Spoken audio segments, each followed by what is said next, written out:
In an event that shocked the financial world, a $16 billion digital empire vanished in just a matter of days.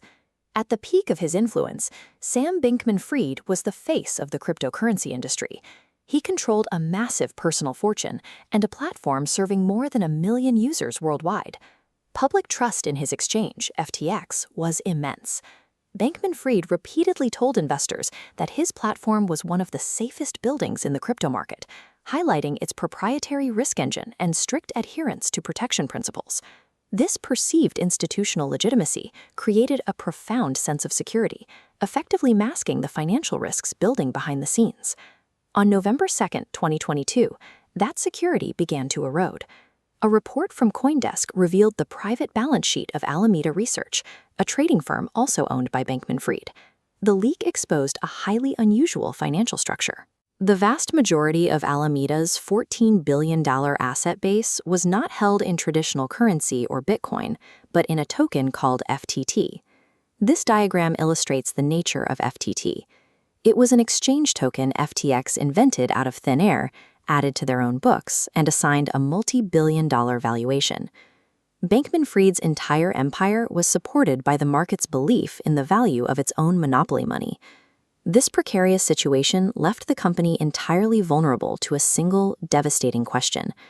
What happens if the market suddenly stops believing?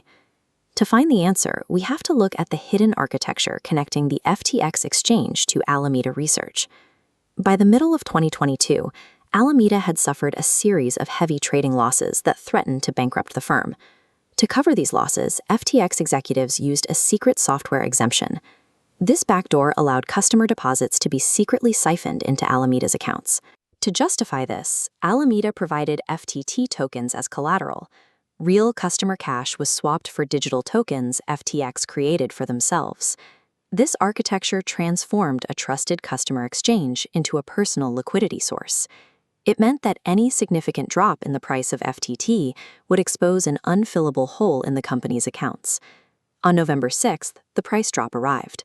Changpeng Zhao, Binance's CEO, publicly announced his company would sell off its entire $500 million stake in FTT. The announcement triggered a wave of selling. Because FTT had very little trading volume, the sudden lack of buyers caused the market to panic. This visualization shows the speed of the resulting digital bank run.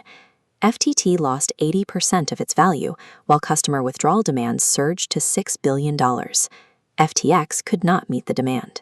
The company was forced to halt all withdrawals, and a last-minute rescue deal from Binance fell apart once the gap in the exchange's accounts became visible. The speed of the collapse proved that the company's celebrated risk engine was fictional, a tool used to trap user assets rather than protect them. On November 11, 2022, FTX filed for bankruptcy, and Bankman-Fried resigned. The fallout spread instantly. Bitcoin dropped to its lowest price in 2 years, and connected firms like BlockFi were forced into bankruptcy. New leadership, led by John J. Ray III, took over the company to investigate the $8 billion hole in the exchange's accounts. Several key executives, including Caroline Ellison, pleaded guilty to fraud shortly after. They testified that Bankman-Fried had directly ordered the siphoning of customer funds.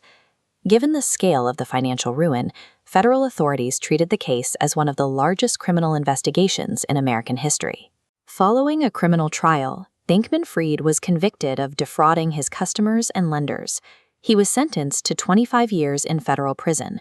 The scale of the crime led investors like Anthony Scaramucci to label Bankman-Fried the Bernie Madoff of the cryptocurrency era. The public image of tech genius and altruism was a cover for a remarkably rudimentary scheme. At its core, the fraud relied on a simple line of code used to raid customer deposits. Ultimately, blockchain technology is no substitute for basic corporate transparency. Any financial system operating without proper internal controls remains highly vulnerable to the most rudimentary forms of human greed.